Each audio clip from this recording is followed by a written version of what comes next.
শাবান মাসের মধ্যরাত্রি। এ রাত্রি সম্পর্কে রাসূল করিম সাল্লাল্লাহু আলাইহি ওয়াসাল্লামের ইবাদতের কথা হাদিস শরীফে রয়েছে। হযরত আয়েশা সিদ্দিকা রাদিয়াল্লাহু তাআলা আনহা তিনি বর্ণনা করেছেন, আমি ঘুমের থেকে জেগে রাসূল করিম সাল্লাল্লাহু আলাইহি ওয়াসাল্লামকে আমার কাছে পাইনি। খুঁজে খুঁজে তাকে পেলাম,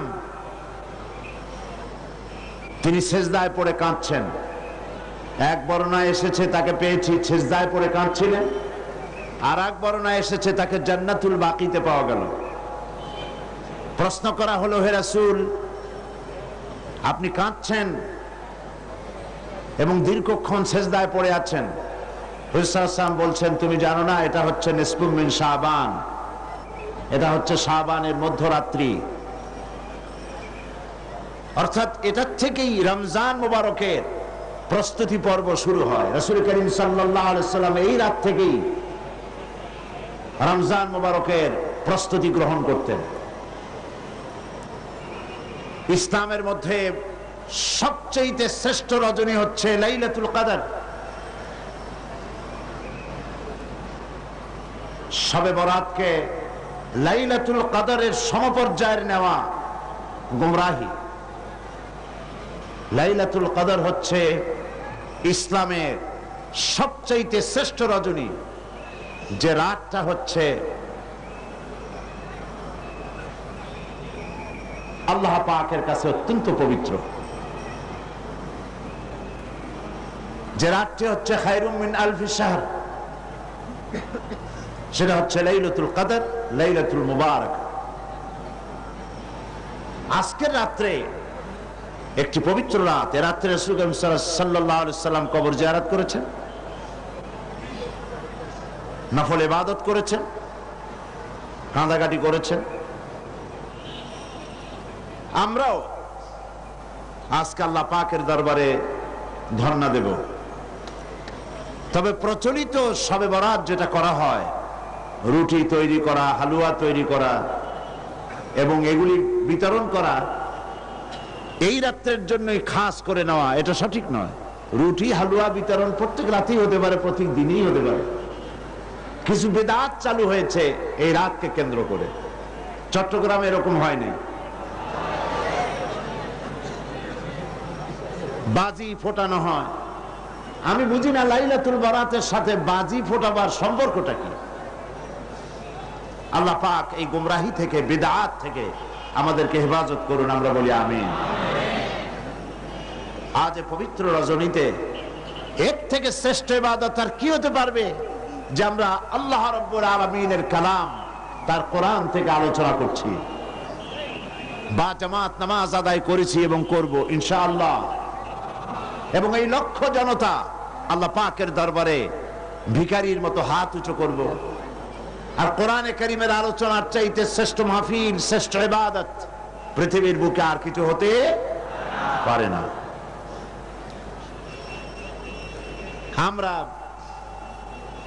আজকে আমি আলোচনা করব, গতকাল ভূমিকা দিয়ে আমি শেষ করেছিলাম। আজকে আপনারা আরো আলোচনা শুনেছেন। আসলে তো এই আলোচনার কোনো শেষ নাই। আছে নাকি কোনো শেষ? আল্লাহ রাব্বুল আলামিন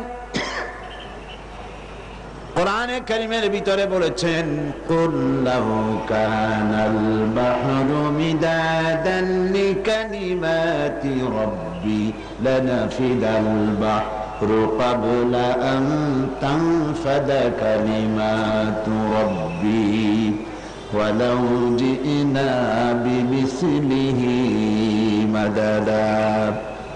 আল্লাহ পাক বলেন, নবী আপনি বলুন, আমার রবের কালামের ব্যাখ্যা করার জন্য, আমার রবের কালেমার ব্যাখ্যা লেখার জন্য তামাম পৃথিবীর সমস্ত পানিগুলি যদি কালি হয়ে যায়, আর যদি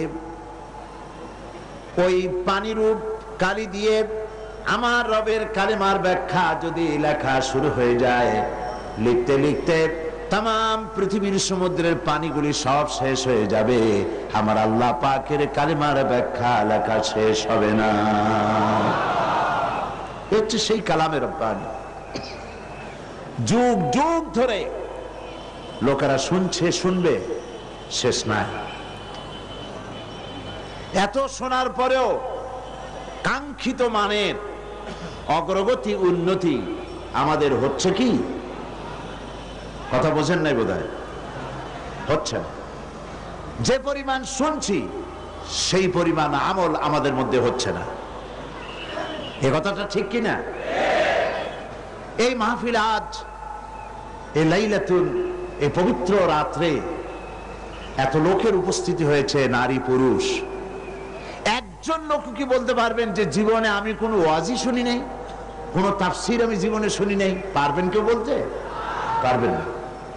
প্রত্যেক ব্যক্তি শুনেছেন। কেউ 10টা শুনেছেন, কেউ 20টা শুনেছেন, কেউ 100টা শুনেছেন।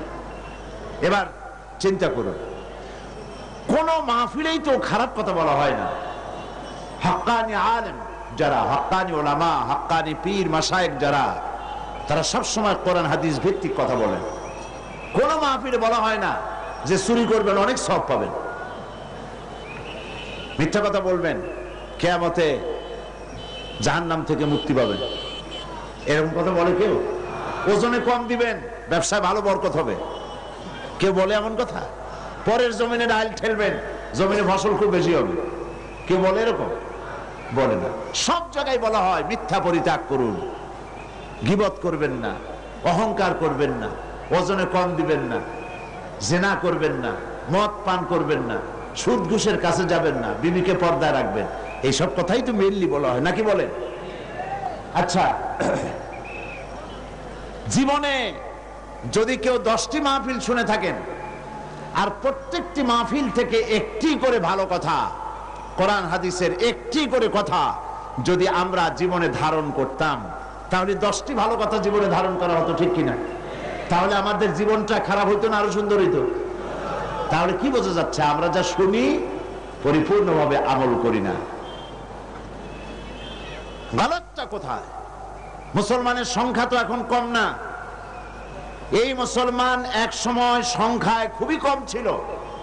সেই কম সংখ্যক মুসলমানেরা 8খানা শুকনো রুটি, একটুখানি খেজুর, 1 গ্লাস অথবা আধা গ্লাস, 1 ঢোক পানি খেয়ে রোম, শাম, পারস্যকে প্রধানত করেছিল। এটা ঠিক কিনা? অর্ধেকটা পৃথিবী মুসলমানদের পায়ের তলায় আসছিল, কথা ঠিক কিনা? আর সেই মুসলমানদের সংখ্যা এখন 130 কোটি পার হয়ে গেছে।